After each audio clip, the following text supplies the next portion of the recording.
자, 우리가 목회 서신을 보고 있습니다. 목회 서신은 바울이 디모데에게 쓴 것인데 단지 그 목회하는 사람에 대한 얘기만이 아니라 교회를 이루는 사람이라면 전부 다 어떤 교회를 이루어야 되는, 어떻게 교회를 이루어야 되는가 우리에게 가르쳐 주는 것이다, 이렇게 말씀을 드렸습니다. 그러니까 이건요, 저뿐만 아니라 여러분 다 해당이 되고요.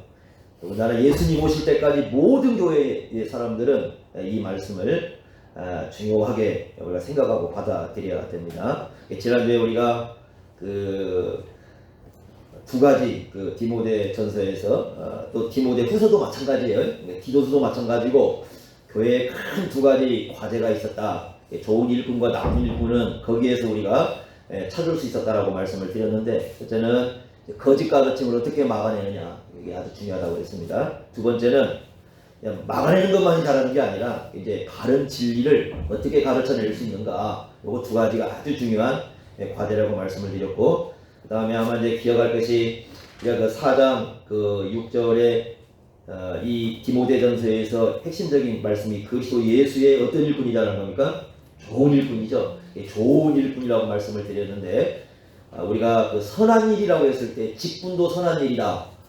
선한 일이라는 게 막 단지 구제도 선한 일이에요. 그거 하나만이 아니라 여러 가지가 이제 선한 일에 대한 얘기가 있고, 직분도 선한 일이다. 그러니까 우리의 직분을 선하게 사용을 해야 됩니다. 그런 의미를 우리가 살피고 이렇게 지난주에 이제 마쳤는데, 이제 오늘 말씀을 더 좀 보고 싶어 하는 건 뭐냐면, 그러면서 이제 이런 얘기를 정말 우리가 이제 가지고 있는 위치에서 그리스도 예수의 좋은 일꾼으로 사는 길이 뭐냐, 이제 그걸 우리가 살피지 않았어요. 이제 오늘 세 가지 말씀을 생각해 보도록 하겠습니다. 자, 그리스도 예수의 좋은 일꾼입니다. 그러니까 이게 모든 사람에게 다 해당이 되는 건데, 좋은 일꾼은 어떤 사람이냐 그랬을 때, 첫째로 장모님이 읽으신 말씀 중에서 12절 말씀 보시면 누구든지 내 연소함, 연소함이라는 말은 젊다는 얘기입니다. 그래서 아마 그 당시에 젊다는 것은 보통 40세까지 사용이 되니까 아마 디모데 나이가 이때에 35살에서 40살 정도 그 사이 쪽으로 이렇게 보통 학자들이 봅니다. 그래서 아마 40살, 35살에서 40살 정도 요쯤 나이가 됐을 거다, 이렇게 보는데요. 그 연소함인데, 연소하다는 말은 그 당시 이제 장로님들이 교회에 나이가 있었으니까 그 장로님들에게 비교해서 하는 말입니다.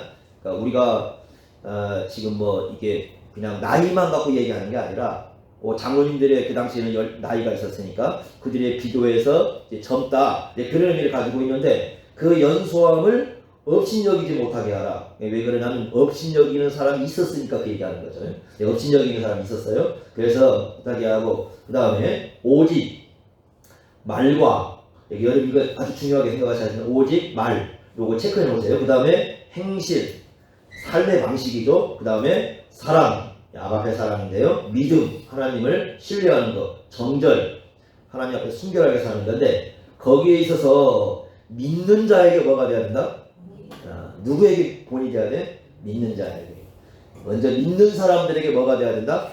본이 돼야 된다. 이건 아주 중요한 말씀이죠. 그래서 여기서 말하는 본이 돼야 된다는 것은 좋은 본이 돼야 된다는 거죠. 좋은 본이 돼야 된다. 그런데 여러분, 아까 제가 체크하라는 게 뭐냐면, 지금 여러 가지 본에 대한 얘기를 했는데 그 중에 제일 먼저 나와 있는 게 뭐예요? 말이에요. 왜 이게 참 중요하냐면, 여러분들이 디모데전서 이렇게 그냥 보면 이렇게 그냥 넘어갈 수 있어요. 근데 디모데전서에서 이 말은 굉장히 중요합니다. 그리고 디모데 후서에도 이제 마찬가지고 디도서도 마찬가지인데, 말에 대한 언급이 굉장히 많습니다. 우리가 이제 그냥 넘어갈 수 있어요. 자, 그거 우리가 잠깐 보겠는데, 이 말에 대해서 디모데전서에서 아주 중요하게 여깁니다. 이걸 이해를 해야 본이라는 걸 좀 이해할 수 있을 것 같아요. 먼저 우리가 몇 군데 좀 짚어보겠습니다. 1장 6절 한번 가보세요. 1장 6절. 자, 이제 그냥 넘어갈 수 있는데 여러분들이 이런 내용들은 아주 좀 이렇게 마음에 숙지를 좀 하셔야 됩니다. 1장 6절에 보시면 사람들이 어디에 빠져 있다고 얘기하냐면, 이에서 어디에 빠져 있다고 해? 헛된 말에 빠져. 이게 빠지라는 건 늪으로 들어가 있는 거죠. 그러니까 늪으로 들어가는 건데 헛된 말에 빠져 있어요. 그러니까 헛된 말이라는 건 뭔 말이냐면, 헛되다는 말이 열매가 없다는 말이에요. 그러니까 하나님께서 기뻐하는 열매가 아무것도 안 나오는 말. 그러니까 헛된 말이에요. 그래서 이 헛된 말에 빠져 있는 사람이 있다 하고 이 말에 대한 얘기가 하고 나옵니다. 그 다음에 1장 13절 가보세요. 바울이 자기가 과거에 어떻게 살았는가를 얘기할 때 세 가지 얘기하죠. 내가 전에는 그 다음에 비방자요, 박해자요, 폭행자죠. 근데 제일 먼저 나오는 게 뭐예요? 비방자죠. 비방은 뭐에 관한 얘기입니까? 말이에요, 말. 남에게 해를 끼치는 게 이 비방하는 거잖아요. 이걸 왜 바울이 이 얘기를 썼느냐면 바울을 공격하는 사람이 있어요. 바울을 뭐라고 공격을 했냐면, 야 바울 저 옛날에 과거에 저 사람 예수님과 교회를 비방하던 사람 아니냐, 박해하던 사람 아니냐, 폭행하던 사람 아니냐, 이렇게 비방하면서 바울의 그 사도권을 도전하는 사람들이 있었어요. 그러니까 바울이 뭐라고 하냐면, 맞다, 나 옛날에 그런 사람 맞아. 그런데 지금은 아니야, 그 말이죠. 옛날에 그거 맞아. 그런데 나 이제 그런 사람 아니야. 왜? 예수님이 나에게 뭘 주셨어요? 은혜를 주셨어. 나 긍휼력에서 일꾼 삼았어. 12절에 그 말씀하죠. 나 이제 직분 삼았기 때문에 나 이제 과거 같은 그런 짓 안 해. 그런 뜻을 여기 담고 있어요. 그런데 여기서도 제일 먼저 언급한 건 뭐예요? 비방, 말이죠. 3장 11절 한번 가보세요. 몇 군데 짚어보겠습니다. 그래서 3장 11절. 자, 여자분들에 대한 얘기가 나오는데 그 중에 하나가 뭐냐면 그 앞에서는 안 나오는 얘기인데요. 아마 여집사님들일 거예요. 여자 집사님들이 가시는 말씀인데, 여자들도 이와 같이 정숙하고, 그 다음에 무슨 얘기가 나와요? 모함하는 거예요. 이 모함하는 거 아주 조심해야 된다. 지금 이 교회 안에 이게 발생했습니다. 모함하는 문제가 발생을 했기 때문에, 그래서 이 비난하고 고발하는 그 문제, 이 문제가 발생했어요. 자, 5장 13절 한번 가보세요. 이게 어떻게 그 사람들이 일을 하고 있는가? 어떻게 하면 일을 하고 있는가? 왜냐하면 이게 여자분들 얘기거든요, 지금. 5장 11절 젊은 과부 얘기가 나오는데, 여자분들 얘기가 등장을 하고 있는데, 그들이 뭘 하고 있는가 보십시오. 5장 13절을 보겠는데, 한번 같이 읽어보겠습니다. 13 시작. 또 그들은 게으름을 익혀 집집으로 돌아다니고, 게으를 뿐 아니라 쓸데없는 말을 하며 일을 만들며 마땅히 아니할 말을 하나니. 여기 말을 두 번 언급하죠. 하나는 어떤 말을 하고 있다? 쓸데없는 말을. 돌아다니면서 해야 할 게 뭐예요? 원래 그 예수님이 돌아다니면서 뭐 했어요? 복음 전했잖아요. 그러니까 초대교인들도 그 사도행전 8장에 보면 두루두루 다니면서 복음을 전했잖아요. 근데 그런 걸 해야 되는데, 그런 걸 하지 않고 뭐 하고 다니는 거예요? 쓸데없는 말만 하고 다니는 거예요. 그 쓸데없는 말을 하니까 뭘 만들어요? 쓸데없는 일을 만들고, 그 다음에 어떤 말을 또 합니까? 마땅하지 않는 말. 이게 마땅하지 않다.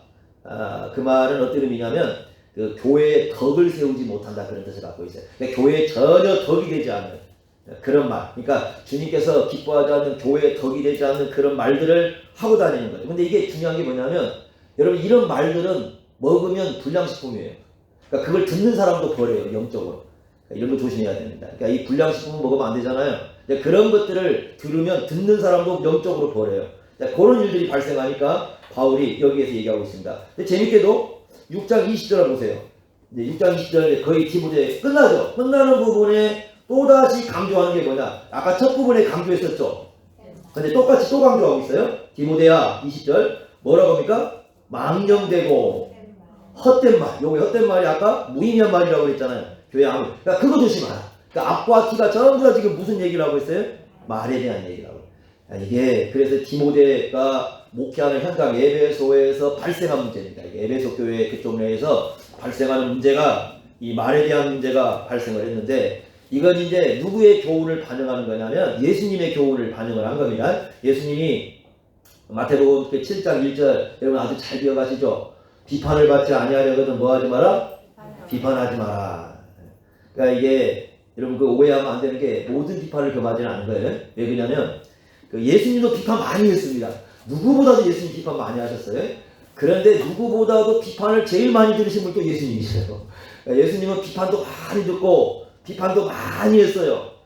그런데 여러분들이 잘 보시면 뭐가 다르냐면 예수님이 비판할 때 내용이 다르고요. 예수님이 비판한 내용이 달라요. 그걸 유심히 보셔야 됩니다. 그러니까 예수님이 비판을 받을 때는 쓸데 이상한 그 내용들로 비판을 받고, 예수님이 비판할 때는 조금 내용이 달라요. 요걸 잘 우리가 구분해야 되는데요. 그래서 이렇게 말씀했죠. 비판을 받지 아니하려면 뭐 하지 마라? 비판하지 마라. 그 말은 전혀 비판하지 말라는 얘기가 아니라 이런 뜻이에요. 그 앞에 비판 있잖아요. 그 비판, 앞에 비판은 하나님의 심판들을 얘기하고요.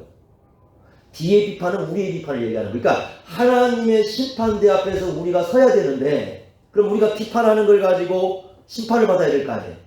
그러니까 하나님의 심판대에서 우리가 비판하는 그 비판을 받아야 되는데 그때 하나님의 그 심판대 앞에서 제대로 서려면 비판하는 걸 뭐 하라는 겁니까? 조심하라는 거예요. 왜? 그 비판을 우리가 대신 비판을 받을 수 있기 때문에. 그래서 이런 거 조심하라. 이게 굉장한 문제죠. 그래서 우리가 누군가를 비판하면 그 비판은 하나님 앞에서 우리 스스로가 또 받아야 됩니다. 하나님에 의해서. 그러니까 그걸 우리가 늘 염두에 두고 살아야 된다. 이렇게 말씀을 하고 있습니다. 그래서 이 말씀은 이제 뭐냐면 잘못된 비판을 하지 말라는 거죠. 그래서 제가 비판에 관한 그 여러 책자를 읽었는데 이제 뭐 여러 가지 책이 있어요. 그 비판의 기술 아주 좋은 책인데 그런 책도 있고. 근데 제가 이제 그 비판에 관한 책하고 그 다음에 30년 동안 목회 경험을 쭉 해가지고 이렇게 지내오면서 동료 목회자들 그 다음에 교회에서 일어난 일 여러 가지 해가지고 정리를 한번 해봤습니다. 정리를 쭉 해보니까 되게 이제 건전하지 못한 비판은 5가지로 나옵니다. 여러분들 여기 5가지 함정에 빠지는 걸 조심해야 됩니다. 첫째 비판은 어떤 비판이냐? 그 편 만드는 비판하면 안 됩니다. 이거 아주 나쁜 겁니다. 자기 그 편을 만들기 위해 가지고 다른 사람을 깎아내리는 그 비판들 하는 거 있잖아요. 그거 아주 못된 겁니다. 우리는 그런 비판하면 안 됩니다. 편 만드는 비판. 근데 이게 의외로 많습니다. 교회 안에. 그래서 이 편을 만들어 가지고 모여 가지고 다른 사람을 비판하는 거 조심해야 되는 거죠. 두 번째는 어떤 비판이 있느냐? 그 자기 의를 드러내기 위한 비판이 있어요. 그 비판의 기술에서 가장 그 많이 언급하는 게 그 부분인데 자기 의를 드러내는 비판. 이게 뭐냐면 나만 옳다고 주장하는 비판이 있어요. 그 나만 옳다고 주장하기 위해서 드러내는 비판. 여러분 사람이 다 옳은 게 어디가 있습니까? 옳은 것도 있고 틀린 것도 있지. 안 그렇습니까?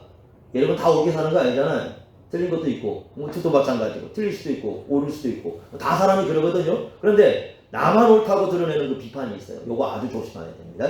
세 번째 비판은 어떤 비판이 있냐면 그 누군가를 끌어내려야 하는 그 내리는 비판이에요. 그러니까 누군가를 끌어내려야 자기가 그 위치에 있다고 생각을 하는 거 있어요. 요거 아주 나쁜 비판이에요. 이것은 제가 아주 그 목회하면서 동료들에게 많이 받은 것 중에 하나가 바로 이런 부분 중에 하나인데 아주 경험이 제가 많습니다. 이 부분. 근데 누군가를 끌어내려서 저 사람이 사라져야 내가 그 자리에 있다고 생각을 해요. 그래서 그 사람을 끌어내리기 위해서 그냥 비판하는 거예요. 말도 안 되는 거 만들어가지고 막 이렇게 비판하고 다니는 거 있습니다. 요것도 우리가 조심해야 되고, 요게 이제 세 번째 비판이에요. 네 번째는 뭐냐? 요건 이제 그 어떤 사람들이냐면 그 습성화되어 있는 사람들인데 비판이 습성화되어 있는 사람이 있어요. 그러니까 매사가 부정적인 거 있잖아요. 그런 사람이 비판이 습성화되어 있습니다. 그러면 이 사람은 보이는 게 다 비판거리예요. 보이는 게. 습성화되어 있으니까 모든 걸 다 비판의 눈으로 바라보는 사람이 있습니다. 그러니까 이 사람은 얘기를 가까이 하면 그 뭔가 이렇게 건전한 것이 아무것도 안 드러나요. 그러니까 이 사람 옆에 있으면 뭐 살맛이 하나도 안 나는 거죠. 그런 비판. 그게 습성화되어 있는 사람이 있어요. 이거 아주 조심해야 됩니다. 마지막 5번째 비판은 뭐냐면 이걸 이제 뭐라고 부르냐면 일명 자기 정당화를 위한 비판 이렇게 부르는데 뭐냐면 내가 뭘 하지 않아. 하기 싫어 나는. 내가 하기 싫은 것을 정당화시키기 위해서 비판하는 게 있습니다. 이게. 그리고 많이 보죠. 주위에서 여기 다 경험하는 거죠. 살면서. 요 5가지나 그렇습니까? 아마 우리 사회에도 마찬가지고 어디 뭐 이건 세상 어디나 다 마찬가지 경험하는 거예요. 그러니까 우리 시대만이 아니라 옛날 고대에도 1세기에도 마찬가지고 아주 오래전 마찬가지죠. 여러분들 우리 성경에서 가장 비판을 맞은 일꾼이 모세죠. 모세는 얼마나 많은 비판을 받았습니까? 제가 모세 같으면 내가 목회 못해 먹겠다 그런 걸 진짜 누가 나오겠어요. 왜냐하면 심지어는 자기 옆에 가장 가까이 있던 아론과 미리암 형제들도 비판을 한다니까요. 나중에 미리암이 그것 때문에 나병들잖아요. 그렇지 않습니까? 가장 가까이 있었던 아론과 그러니까 누굽니까? 이 아론과 미리암은 모세와 함께 항상 늘 이를 의논하고 이스라엘 백성을 끌고 가고 어떻게 하면 이스라엘 백성을 가나안 땅에 올바로 늘 의논하던 사람이잖아요. 그 사람들도 비판해요. 모세는 그러면 어디를 향해 있어야 되겠습니까? 모세는 설 자리가 없는 거죠. 제가 그거 보면서 참 어렵겠다. 이 모세 제가 그거 하라면 좀 못할 것 같아요.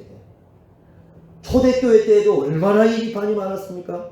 우리 시대도 많아요. 그래서 신앙생활할 때 제일 조심해야 할 것 중에 하나가 뭐냐면 비판의 늪에 빠진 겁니다. 근데 디모데전서에도 1장부터 마지막 장까지 그 말이 쫙 언급이 되어 있어요. 그게 왜 이렇게 중요하냐? 보세요. 그것 때문에 그러는 거예요. 그러니까 본이라는 것은 왜 나온 얘기냐면 그 비판 때문에 나온 얘기니까. 그걸 우리가 염두에 두셔야 됩니다. 그럼 예수님은 어떤 비판을 하셨는가? 아까 예수님 비판하셨다고 그랬죠. 예수님의 비판을 여러분 잘 성경을 해서 보세요. 예수님은 뭘 비판하시냐면 성경을 오해하거나 곡해하면 비판하셔요. 그러죠? 서기관과 바리새인들이 성경을 막 곡해하고 있고 오해하는 얘기하고 있으면 바로 예수님이 말씀하셔요. 성경도 오해했다. 성경 잘못 알았다. 이렇게 다 얘기하시죠? 또 어떤 비판을 하시느냐? 이 세우시는 비판. 그러니까 예수님의 그래서 비판을 뭐라고 부를 수 있냐면 세우시는 비판이고 건전한 비판. 사람을 세우기 위한 거. 그러니까 사람을 세우는 것이 아니면 안 하셔요. 예수님의 특성은 다 그런 거예요. 그러니까 이 사람에게 뭔가를 했을 때 세우려고 하시는 그런 의도를 가지고 또 그 말씀을 하시는 거지 그거 아니면 예수님은 거의 비판하지 않으셔요. 예수님을 비판하는 사람은 예수님 말꼬리를 잡는 거죠. 그런 것들이 엄청 많죠. 우리가 그런 데 빠지면 안 되겠죠. 여러분 이렇게 생각하시면 됩니다. 화분을 깨트리는 건 굉장히 쉽죠. 그죠? 누구나 할 수 있죠. 아이들도요 망치 하나 줘가지고 화분 깨트려 그러면 깨트릴 수 있습니다. 그런데요 화분을 만드는 건 어때요? 굉장히 어렵습니다. 예수님은 세우는 그러니까 화분을 만드는 비판이지 화분을 깨트리는 비판이 아니에요. 우리가 그런 점들을 생각을 해야 됩니다. 그래서 예수님은 세우고자 하는 겁니다. 그러니까 그 세우고자 하는 것을 바울 용어로는 뭐라고 부르냐? 그걸 본이라고 부르는 거예요. 본이 굉장히 중요하다고 우리에게. 그래서 하나님의 일꾼이 좋은 일꾼이 되려면 좋은 본을 보일 수 있는 사람이 되어야 한다. 이렇게 강조를 하고 있습니다. 그럼 성경에 그 본에 대한 얘기가 두 가지, 크게는 둘로 나오고요. 두 가지 중에서 이제 또 세 가지로 나눌 수 있는데 이것도 좀 분석해 볼 필요가 있는데 첫째는 어떤 의미가 있냐면 부정적 의미의 본이 있습니다. 그러니까 요건 본받으면 안 돼. 그런 얘기가 있어요. 본받으면 안 돼. 예를 들면 마태복음 6장 8절에 보면 예수님이 기도 얘기할 때 뭐라고 하냐면 그들을 본받지 말아라. 기도에 대해서. 그들은 누구냐면 이방 사람들이죠. 이방 사람들이 중언부언 하잖아요. 베풀링이라고 하는데 막 무의미하게 막 하는 기도죠. 그거 본받지 말아라. 그거 본받지 말아야죠. 안 그렇습니까? 자, 우리 한 구절 보겠습니다. 마태복음 23장 3절 한번 보시죠. 마태복음 23장 3절. 그러니까 여러분들이나 저나 잘해야 할 것 중에 하나가 뭐냐면 본받지 말아야 할 건 본받으면 안 됩니다. 23장 3절 한번 보세요. 네, 3절. 네, 한번 보시죠. 이건 바리새인과 서기관들 얘기인데 한번 같이 읽어보겠습니다. 23, 마태복음 23장 3절 같이 시작. 그러므로 무엇이든지 그들이 말하는 말을 행하고 지키되 그들이 하는 행위를 뭐하지 마라? 본받지 마라. 왜냐? 어떤 행위를 본받지 말라는 거냐면 그들은 뭐만 하고 말만 하고 뭐하지 않아요? 행하지 않아요. 본받지 말아요. 그런 거 본받지 말아요. 말만은 그냥 말은 천산유수인데 뭐가 없어요? 삶이 아무것도 없어. 그런 거 본받지 말아요. 네? 두 번째는 긍정적 의미의 본이 있어요. 적극적으로 본을 받는 거예요. 적극적으로 예수님이 요거 이제 많이 말씀하시는데 적극적으로 본을 받아라. 첫째로 뭐라고 해요? 예수님이 본이시다. 우리가 본받아야 할 분은 누구시다? 예수님이시다. 그래서 여러분 그 책 중에 그거 있잖아요. 토마스 아케펀스에 누굴 본받아? 예수님을 본받아. 이게 이제 토마스 아케펀스는 수도사예요. 수도사인데 그 수도사에서 이렇게 들어온 수도사들이 있어요. 예를 들면 그 수도원에 들어오잖아요. 수도원에 들어온 사람을 교육시키기 위해서 그걸 썼어요. 그러니까 수도원에 들어온 사람들에게 당신들이 왜 여기 들어왔느냐? 그 고행을 하고 뭘 해가지고 막 자기 신앙 레벨 높이려고 막 이렇게 생각하는 사람이 있어요. 그러니까 그거 아니고 와서 진짜 경건한 건 누굴 본받는 거다? 예수님 본받는 거다. 그걸 가르치기 위해 쓴 것이 뭐냐면 예수님을 본받아. 토마스 아케파스. 예수님이 이 부분에 대해서 잘 가르쳐준 것이 있죠. 요한복음 13장 나오죠. 요한복음 13장 15절. 예수님이 직접 하신 말씀이니까요. 13장 15절 한번 보시죠. 네. 자, 예수님이 발을 씻어주면서 하신 얘기입니다. 13장 15절. 자, 요거 아주 중요한 말씀이니까 같이 한번 읽어보겠습니다. 13장 15절. 요한복음 13장. 한 구절씩만 이렇게 보겠습니다. 13장 15절. 같이 읽습니다. 시작. 내가 죄송합니다. 내가 너희에게 시작. 내가 너희에게 행한 것 같이 너희도 행하게 하려. 뭘 보였다? 본을 보였다. 예수님이 보이신 게 뭐예요? 본이세요. 건전하게 세워가는 비판을. 그러니까 예수님이 이런 거예요. 가장 중요한 건전하게 세워가는 비판은 뭐냐? 본을 보이는 거예요. 그러니까 저것이 아니라고, 어떤 것을 아니라고 얘기할 수 있는 가장 중요한 건 뭐냐면 내가 옳음을 행하는 거예요. 말로 저거 잘못됐다고 실컷 비판하면 아무 의미가 없다는 거예요. 그게 중요한 게 아니라 내가 옳다면 옳다면 살아가는 것이 잘못된 길을 걸어가는 사람에 대한 가장 건전한 비판이에요. 그 예수님이 가르치는 거예요. 두 번째는 바울이 자기도 본을 보였다는 거예요. 자기도요. 이걸 어디서 볼 수 있냐면 고린도전서 11장 아주 유명한 말씀이죠. 세 가지 본을 보였다고 말씀하는데 고린도전서 11장 한번 가보세요. 11장 1절. 고린도전서 11장 1절 한번 보세요. 요거 아주 중요한 말씀입니다. 요것도 한번 보시겠습니다. 11장 1절 말씀인데 뭐라고 하는가 봅시다. 이렇게 말씀합니다. 자, 같이 읽어보겠습니다. 11장 1절 시작. 내가 그리스도를 본받는 자가 된 거지 너희는 나를 이거 우리 잘 말 못하는 거죠. 이거 나 본받아 이거 잘 말 못하는데 바울은 나를 본받으라 이렇게 얘기하는데 세 가지 내용을 본받으라는 거예요. 내용을 문맥으로 첫째는 뭐냐면 10장 31절 보시면 그런데 너희가 먹든지 마시든지 다 뭘 하는 거예요? 뭘 위해서? 첫째는 하나님의 영광을 위해서 하는 거 본받으라. 두 번째는 33절입니다. 33절 보시면 나와 같이 모든 일에 모든 사람을 기쁘게 하여 자신의 유익을 구하지 아니하고 누구의 유익을 구한다? 많은 사람의 유익, 교회의 유익을 구하는 거죠. 그거 두 번째 본받을 것이고요. 세 번째는 11장 2절입니다. 앞뒤 문맥을 잘 보신대요. 11장 2절에 보시면 너희가 모든 일에 나를 기억하고 또 내가 너희에게 전하던 대로 그 전통을 어떻게 함으로? 지킴으로. 우리가 지난주 전통 얘기했었죠. 말씀, 예수님의 가르침을 따라가고 사도회가 요 세 가지가 요거를 본받으라 그 말이에요. 바울이 한 얘기는 세 가지 본받으라.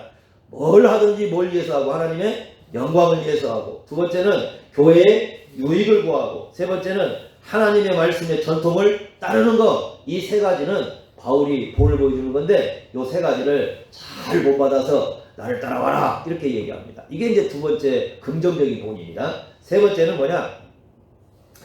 모든 그리스도인들에게 이제 바울이랑 하는 얘기인데 베드로도 그 얘기합니다. 베드로도 그 얘기하고 모든 예수 믿는 사람들에게 전부 믿는 자의 본이 되라고 얘기합니다. 너희를 다 믿는 자의 본이 되라. 아까 그 12절에도 믿는 자의 뭐가 되라고 그랬어요? 본이 되라고 그랬잖아요. 데살로니가전서 1장 7절에 보면 데살로니가를 칭찬을 합니다. 근데 왜 칭찬을 하느냐? 믿는 자의 뭐가 되었다? 본이 되었어요. 그래서 이 믿는 자의 본이 되는 것을 칭찬을 합니다. 자, 이것이 이제 이 본에 대해서 얘기하기 위해서 이 말과 본의 관계, 이 디모데에서 나온 아주 중요한 내용인데 이 말씀을 드렸는데 자, 이제 우리가 실질적으로 한번 생각해 보겠습니다. 여러분 본이 된다는 거 쉬워요? 어려워요? 어렵죠? 어렵죠. 내가 예수 믿는 사람으로서 산다는 거 본을 보이는 것도 어렵고 여기 이제 바울이 디모데에게 얘기하는 것처럼 바울은 지금 디모데에게 직분 얘기를 하잖아요. 직분으로서 본을 보이는 게 너무 어려운 거예요. 여러분들이 이제 요 얘기를 좀 제가 이제 제 경험을 좀 얘기를 하겠습니다. 몇 가지 얘기를 좀 하겠는데 이게 완전한 건 아니고 그냥 이것도 그냥 제가 이제 왜냐면 이제 여러분들 뭐 다른 거 얘기해봐야 의미가 없을 것 같고 제가 이제 목사로서 살아가야 할 삶에 대해서 얘기를 해줘야 좀 그게 나을 것 같은 생각이 들어서 좀 말씀을 드리겠습니다. 그러니까 우리가 목사님 목사, 장로님은 장로님, 집사님은 집사님, 권사님 계시는데 이제 다 제일 중요한 건 우리의 가장 큰 메시지는 뭐냐면 본이에요. 여러분 예수님이요 기도하라고 말씀하셨죠. 그런데 예수님이 가장 큰 메시지는 스스로가 기도하신 거예요. 저는 교회에서 제일로 빈말 중에 하나가 뭐냐면 기도하겠습니다라는 걸 늘 깨달았어요. 그러니까 뭔 얘기하면 안 되면 기도하겠습니다. 근데 기도 안 해요. 근데 저는요, 그래서 제가 언제 뭘 생각했냐면 옛날부터 저 기도하겠습니다. 그러면 진짜 기도하는 거예요. 저 그거 그래서 예전부터 깨닫고, 그래, 진짜 내가 기도해야 되겠다. 그 생각을 굉장히 많이 했습니다. 제가 목회할 때 제일 어려운 게, 전에도 한번 말씀드린 건데, 새벽 기도하는 거 굉장히 어렵다고 그랬잖아요. 그래서, 제가 한 얘기가 다 어렵대요, 목사님들이. 그래서, 제가 이제 목회자 하라고 했을 때 전도사, 이렇게 막 하면서, 아, 내가 그러면 어떻게 새벽 기도를 해? 나 아침잠이 많은데, 동네에서 저희 아버지가 아침잠이 제일 많고, 제가 그 다음에 있거든요. 그러니까 굉장히 어렵죠. 지금이야 뭐 뻘떡뻘떡 일어나지만, 그 고민이 제일 많은 거죠, 그게. 여러 가지 이제 목회할 때 어려움들이 첫 번째 걸림돌이 그거였습니다. 그래서, 얘기를 했습니다. 1년 동안 내가 이거 습관 안 들이면 나 목회 못 한다. 그래가지고 1년 동안 이제 교회당에서 사는 거죠. 교회당 밤이 11시가 되고 12시가 되면 짐을 싸집어지고 교회로 옵니다. 겨울에도 옵니다. 여름에도 옵니다. 뭐, 옛날 시골, 우리 저 김종훈 집사님은 알겠지만 뭐 그렇게 좋은 시설도 아닙니다. 막 밑에서 막 나무로 돼 있었고 바람도 솔솔 나오고, 근데 거기서 잠을 자는 거예요. 왜냐면 새벽 기도 오시는 분이 계시면 알아서 깨지니까 자다가 몇 번 떨어지기도 하죠. 이제 밑으로 떨어지기도 하고 이제 그러는데, 1년 동안 계속 익숙하게 몸을 단련을 시켜가는 겁니다. 그러다 보니까 나중에 어떻게 되느냐, 이게 이제 알아서, 이게 이제 잘 알아서 이제 몸이 반응을 합니다. 그러니까 지금은 이제 알아서 반응을 합니다. 그 손양원 목사님이 쓴 글 중에 제가 저 애양원 박물관에 갔더니 어떤 얘기가 있냐, 이런 얘기가 써 있었어요. 예수 중독자가 되자. 예수 중독자, 우리가 예수 중독이 돼야 된다. 근데 사랑하면 중독이 돼요. 사랑하면 중독이 된다니까. 이제 그러다 보니까 지금은 어떻게 되느냐? 지금은 이제 어딜 가든지 그냥 자동 오는 반응을 합니다. 근데 이제 이게 어떻게 되냐면 마음속에 누가 시켜서 하는 게 아니에요. 그러니까 시켜서 하는 것도 아니고 뭐 다른 사람이 하든 말든 그게 중요한 게 아니라, 제가 평생 동안 이제 어떤 이 길을 걸어갈 때에 이거 아니면 살아갈 수가 없는 거지. 뭐랄까, 이렇게 목회길을 갈 수가 없는 거죠. 그리고 또 하루에 날마다 그렇게 주님을 안 만나면 이 삶이 그냥 이렇게 걸어갈 수 없는 길이 되는 거죠. 그러니까 그냥 하는 거예요. 언제까지 하나? 죽을 때까지 하는 거죠, 이제. 그냥 기쁨으로 하는 거예요. 억지로 하는 게 아니라 그냥 기쁨으로 하는 거예요. 이게 처음에는 억지로 했어요. 너무 힘드니까. 1년 동안은 그냥 이거 훈련하느라고 얼마나 힘든지 몰라요. 그때는 그냥 몇 번 떨어지고. 근데 지금 이제 오랫동안 30년 동안 지금까지 해오면서, 지금까지 여러분들 그 교회를 해오면서 30년 동안 새벽 이렇게 하면서 뭐 이제 우리가 쉬는 기간이 있지만 새벽에 기도, 이 흐름이 끊어져 본 적은 없어요. 거의 특별한 경우 빼고는. 네, 그게 삶이에요. 하나의 삶이 되어버린 거죠. 그런 과정.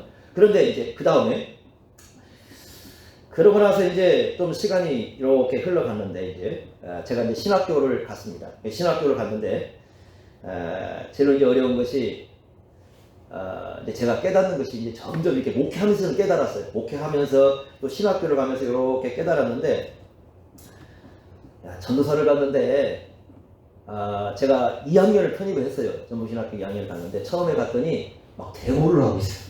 제가 처음 했습니다. 막 신학생들이 머리 밀고 막 앉아가지고 막 이렇게 앉아있는 거예요. 한 반이, 저희가 반이 한 40명 된 것 같아요. 우리 한 반만 그때도 엄청 많았습니다. 그러니까 한 반이 40명이니까 2학년 한 반이 40명이고 뭐 1학년, 3, 4, 2, 4면은 몇백 명 되는 학생들인데, 그 중에 이제 저희 반에 딱 갔는데, 야, 이 신학생들이 그냥 머리 밀고 막 데모하고 난리가 났어요. 그래서 왜 데모해요? 그랬더니 막 목사님을 막 밀어내야 된다, 뭐 한다, 막 난리가 난 거예요. 집에 와서 조용히 생각해 봤습니다. 내가 이 학교를 왜 왔지? 그냥, 아니, 내가 여기로 와야 되나? 막 그 고민이 있잖아요. 가가지고 내가 이 학교를 왜 왔지? 이제 학생이지, 내가. 학생 신분으로 온 거지. 내가 지금 위치는 학생이구나. 그래서 이제 갔습니다. 가방을 들고. 그래, 학생인데, 혼자라도, 다 데모해도, 나 혼자라도 공부를 해야 되겠다. 그래서 교실로 갔어요. 근데, 제가 갔는데, 교수님 한 분이 딱 들어왔는데, 그분도 그냥 그런 마음 갖고 오신 거예요, 그냥. 다 교수들이 수업을 안 하는데, 이분도 그냥 한 명이라도 있으면 공부해야 되겠다고 들어오셨고, 저도 저 혼자라도 공부해야겠다고 갔어요. 그 만남이 얼마나 중요한지 몰라요. 이분 평생 제 스승 되셨어요. 그래서 나중에 제가 전도사 하면서 막 이분 교회 곁에 가가지고 막 자취하면서 새벽마다 가서 그분 밑에서 말씀 듣고 그 요한복음 듣고 막, 그런데 이분이 얼마나 유명한 분인가 잘 몰라서 해줘요. 그런 것도 그냥 그분이 그냥 했는데, 저 혼자를 놓고 얼마나 또 열심히 가르친지 몰라요. 한 사람을 놓고, 그때 제가 그걸 알았어요. 한 사람이 변할 수 있다. 한 사람을 놓고 요한복음을 가르치는데 한 달 동안을 그렇게 공부했습니다. 열심히 가르쳐요. 강단에 혼자 딱 섰는데, 저 혼자 앉아있는데 막 열심히 가르칩니다. 그 제가 나중에 이제 그것 때문에 논쟁이 붙었어요. 신학생들하고. 왜 그러냐면 나중에 난리가 난 거죠. 왜 나는 데모를 동참을 안 하느냐? 다 해야 하는데 왜 너는 앉아서 공부하고 있느냐? 그래서 막 이상한 놈이다, 뭐하다 막 소문이 난 겁니다. 이제 와가지고 얘기를 하길래 제가 얘기를 했습니다. 나는 여기 학생으로 왔어. 내가 학생으로 온 건 공부하러 온 거야. 내가 여기 온 건 나 데모하러 온 게 아니고 공부하러 왔기 때문에 내 공부는 공부야. 죽었다 깨어나면 나는 공부하러 온 것이니까 지금 내가 이 위치에서는 내가 목회자가 되는 길에서 공부하는 위치이기 때문에 나는 공부하러 온 거죠. 공부를 한다는 거지. 두 번째, 나 그 목사님들 몰라. 내가 당신들이 비판하고 있는 그 데모하면서 몰아내자고 하는 그 목사님 대화해본 적도 없고 난 만난 적도 없고 나 그 목사님들 몰라. 그런데 내가 뭔 자격으로 내가 그 사람들을 얘기해? 대화도 안 해보고 얘기도 안 해봤는데. 그러니까 나에게 그거 강요하지 마. 나중에 이제 대학원을 갔는데 대학원에 가서 아는 척도 안 들고 얼마나 그때 속이 상했는지 몰라요. 같이 동기하는데 지금 나 어디 가서 뭘 하는지 모르겠지만. 근데 그때 그 생각을 했어요. 그리고 나서 이제 이 신대원을 갔는데 신대원을 이제 가면서 생각한 게 뭐였냐면 그래 이 3년 기간 동안에는 또 공부하는 기간이잖아요. 그러니까 내가 죽었다 깨 여기서 공부 정말 죽었다 깨어나 내가 공부하고 온다니 내가 그렇게 생각하고 이제 그 올라갔죠. 아내는 잘 알죠. 제가 아내를 알고 그 다음에 제 주변 동료들도 너무 잘 알죠. 그러면 이제 학교에서 공부를 하면 보통 언제까지 하느냐 새벽 1시까지 공부합니다. 남들이 12시 되면 다 자거든요. 그럼 불을 이게 그 방에 있으면 4사람이 자는데 불 여기 정말 희미한 불이 있어요. 희미한 불을 갖다가 얇게 이렇게 켜가지고 밑에서 쪼그리고 1시까지 공부를 합니다. 그럼 새벽 4시 좀 지나고 5시 되면 새벽 기도 시간이 오거든요. 그럼 새벽 5시쯤 깨가지고 일어나면 또다시 이제 그 새벽 기도 와서 또 공부를 하는 거죠. 하루 종일 공부를 하고. 시간이 너무 아까운 거죠. 이런 생각이죠.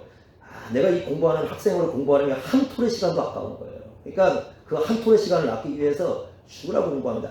코피 많이 쏟았습니다. 뭐 그냥 그 공부하다가 막 쏟아지면 책에 막 코피도 쏟아지고 뭐 수도 없이 3년 동안에 많이 쏟았어요 거기서. 그렇게 이제 공부를 하고 나서 이제 어떻게 하느냐? 그러면 내려오면 여러분들 내려오잖아요. 금요일날 내려오거든요.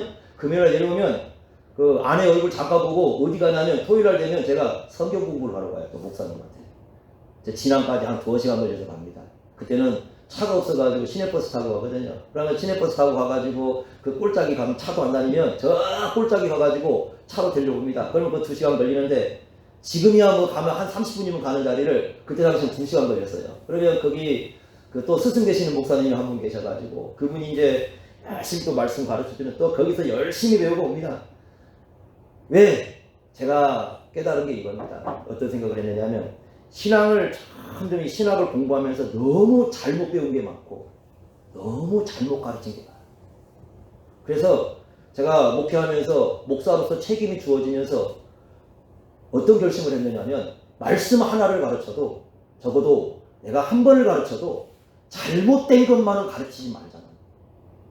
내 입에서 전파되는 말씀이 잘못 가르쳐가지고 그거에 말씀을 듣는 그 영혼을 뒤집어 놓고 버려놓는 그 일을 하지 말자. 그게 목회자로서의 책임인 거죠. 왜? 말씀을 맡은 자니까.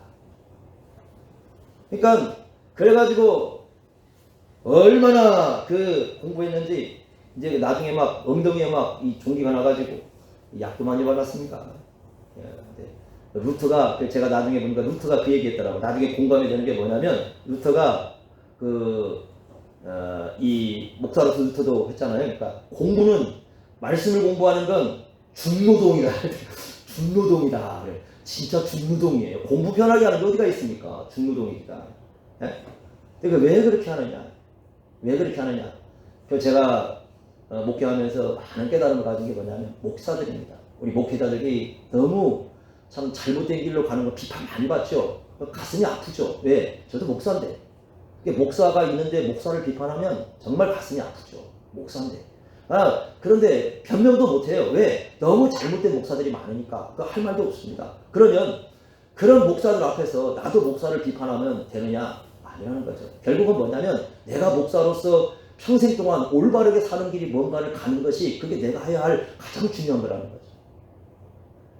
그들을 비판한다고 바뀔 것도 아니고 그들을 얘기한다고 바뀌는 것도 아니고 결국 가장 중요한 건 뭐냐면 진짜 목사가 누구냐? 이 땅에 많은 사람이 손가락질을 하는데 그 손가락질하는 그 사람들 앞에서 진짜 목사는 어떤 사람이고 진짜 목회자는 어떤 길을 걸어야 되고 세상과 어떤 관계 속에서 교회와 어떤 관계 속에서 그렇게 길을 걷는가 그걸 올바로 본을 보여주는 것만이 진짜 목사로서 사는 것이지. 여러분 얼마나 그 유혹이 많겠습니까? 처음에 그 같이 목회했던 사람들 중에 말씀을 같이 공부했던 사람 중에 우리는 평생 변치 말고 교회를 말씀으로 읽어가자. 평생 동안 성경을 가지고 진리대로 걷자. 그렇게 함께 공부했던 수많은 사람들 다 미끄러졌어요. 오면서 한 사람씩 미끄러지고 일이 미끄러지고 그리고 나중에 어떤 사람들이냐면 은사주의로 빠져가지고 목회하다 안 되니까 와가지고 막 하나님이 자기에게 은사 줬다고 사전을 안 봐도 이렇게만 보면 다 보인대요. 그래가지고 사전 다 보인다고 막 이렇게 얘기해가지고 나중에는 학금축도 버리고 순복음으로 가버렸어. 얼마나 많은 사람이 변절하는지 모릅니다. 그런데 그럴 때라도 흔들리죠. 또 이런 얘기 저런 얘기 막 하고 얘기하면 흔들릴 수 있죠. 그런데 그래도 평생 동안 목사로서 진정으로 길을 간다는 게 뭔가 그 길을 올바로 가면 그것이 가장 건전한 비판이고 가장 중요한 메시지가 된다는 것을 저는 깨닫습니다. 그래서 지금도 마찬가지예요. 지금도 뭐 여러분들이 볼 때 어떨지 모르겠어요. 물론 굉장히 부족한 게 많을 거고 뭐 어떨 때 보면 결점도 있을 것이고 그런데 마음은 지금도 30년 동안 한결같습니다. 성도들 여러분들을 가르치는데 말씀 한 구절 한 구절이 이 잘못된 것 들어가지 않도록 여러분들에게 한 구절 말씀을 준비할 때마다 피땀 흘린 싸움하고 있습니다. 사실 말씀 하나 여러분들에게 올바로 가르치기 위해서 성경에 뭐 주석이요 수십 권 냅니다. 다 훑어보고 뒤져보고 또 훑어보고 안 되면 또 찾아보고 그렇게 해서 여러분들에게 그렇게 하고 있는 거예요. 근데 여러분들이 이제 한 시간 동안 어떻게 되는지 모르겠지만 얘는 아이고 지겨워 뭐 그럴 수도 있고 어떤 사람들은 뭐 아이고 뭐 그거 예배 별로 소중하지 않아 뭐 말씀 뭐 별로지 뭐 이렇게 생각하는 뭐 별게 다 있겠죠. 어디가나 마찬가지지만 뭐 예수님이라고 뭐 말씀 다 제대로 알아서 듣겠습니까? 근데 적어도 여러분들에게 말씀을 전할 때 제가 전할 때는 그냥 옛날 했던 말씀 전하는 거 아니고 그냥 옛날에 가지고 있었던 원고라고 전하는 것도 아니에요. 모든 것은 옛날 걸 안 봅니다. 저는 옛날 제가 준비한 건 하나도 안 봅니다. 본문을 대하면 모든 본문은 새로 합니다. 옛날에 책 다 써놨어요. 66권요. 여러분들이 그 목사님들이 가장 탐을 내는 게 그 창세기부터 요한계시록까지 66권 다 출석해놨습니다. 목사님 오면 주죠. 근데 여러분들에게 말씀 전할 때는 안 봅니다. 그래. 안 봐요. 왜 안 보느냐? 그 옛날은 지나간 거고 지금 여러분들에게 전할 때는 새롭게 연구를 해서 새로운 말씀으로 여러분들에게 전하는 겁니다. 다시 모든 걸 연구를 해야죠. 왜 그러냐? 이 얘기를 하는 이유는 뭐냐면 완전하진 않지만 그리고 뭐 부족한 거 많지만 적어도 목사로서 여러분 앞에 산다는 게 뭔지 하나님께서 말씀을 맡은 자의 책임을 맡겼을 때 어떻게 해야 되는지 적어도 그 정도는 알고 갑니다. 그렇기 때문에 거기에 모든 걸 쏟아붓는 그런 일을 하는 거죠. 이건요 바울이 디모데에게도 얘기하는 겁니다. 보시죠. 두 가지를 더 얘기하는데 보겠습니다. 어디 보냐면 자 아까 읽었던 4장 한번 보시죠. 4장 보시면 14절 보세요. 이렇게 얘기하면 14절 4장 14절 내 속에 있는 은사 얘기하죠. 은혜를 주신 거. 그 다음에 뭐라고 되어 있습니까? 장로회. 여기 장로회는 노예입니다. 노예. 장로님들이 먹은 회는 노예입니다. 노예 얘기하는 겁니다. 노예에서 뭘 받을 때? 안수받을 때. 이게 목사들 다 노예에서 안수받는 거예요. 장로님들도 노예에서 안수받는 거고 안수 집사님들도 노예에서 와서 안수하는 겁니다. 노예입니다. 노예. 회에서 안수하는데 예언을 통하여 여기 예언은 뭐냐면 미래를 얘기하는 게 아니에요. 그거 가볍게 여기지 말라고 그랬잖아요. 그 예언은 뭐냐면 13절이에요. 13절. 13절에 이거 바울이 예언했던 내용인데 장로님들이 부탁했던 내용이고요. 13절 같이 읽어보겠습니다. 시작. 내가 이럴 때까지 읽는 것과 권하는 것과 가르치는 것을 뭐하라? 장명하라. 읽는 것은 예배 시간에 말씀 읽는 겁니다. 공적으로. 아까 그 김장로님이 읽었던 것처럼 그렇게 공적으로 말씀을 읽어주는 거고요. 권하는 것은 설교입니다. 설교. 설교이고 그 다음에 가르치는 것은 교육이죠. 그거 맡겨진 거예요. 누구에게? 디모데에게. 그러니까 어떻게 하라는 거예요? 열심히 거기에 전념해서 그거 하라. 이게 맡겨진 사명이니까 이거 하라고 얘기를 하는 거예요. 그 다음에 15절 보세요. 또 뭐라고 얘기하면 이렇게 해요. 15절. 자, 이 모든 일에 또 뭐 하라고요? 이 전신전력이라는 말은 온몸을 담그라는 거예요. 여러분들이요, 이거 정말 중요한 것인데 우리가 어떤 일들을 맡았을 때는 온몸을 담그시는 거죠. 교회에다 오실 때 한 발만 담그시면 안 돼요. 온몸을 담그셔야 돼요. 온몸을 담그는 게 전신전력이에요. 한 손만 딱 담가놓고 나 요것만, 한 발만 담가놓고 나 요것만 이렇게 아니고 온몸을 다 거기다가 전신 담가놓고 그냥 뭐라고 합니까? 너의 뭘 드러내라? 성숙함을 드러내라. 그랬는데 두 가지 가르쳐줍니다. 어떻게 성숙해질 수 있는가? 16절. 내가 두 가지 살피라고 그러죠. 뭘 살핍니까? 내 자신과 그 다음에 가르침. 여기 자신을 살피라는 건 뭐냐면 앞에 있는 거 말씀과 연관이 된 거예요. 지금 디모데에게 말씀을 전할 책임을 맡게 됐잖아요. 그런 그 책임을 어떻게 감당하고 있는 자기 자신을 계속해서 살피라는 거예요. 자기 직분에 대해서 계속해서 살피고 그 다음에 뭘 살펴라? 가르침을 살펴라. 이 가르침이라는 것은 교회에서 이 가르쳐지고 있는 말씀을 전하는 공적으로 전하는 내용이거든요. 그 전하는 내용인데 그것을 먼저 디모데야 네 자신에게 적용하라는 말이에요. 네 자신에게 적용해서 남에게 설교하게 되는 먼저 누구에게? 자기 자신에게 적용해서 계속적으로 어떻게 하라? 자기 자신을 살펴라. 계속하라. 그 말은 언제까지 그렇게 하라는 겁니까? 죽을 때까지 그렇게. 사역 마칠 때까지. 모든 걸 마칠 때까지 멈추지 마라. 여러분, 이런 얘기를 하고 싶은데요. 하나님께서 우리의 삶에 마침표를 찍기까지는, 마침표를 찍기까지는 성숙해 나가는 것에 쉼표를 붙이지 마십시오. 신앙생활 아주 중요합니다. 하나님이 우리 인생에 마침표 찍을 때가 옵니다, 분명히.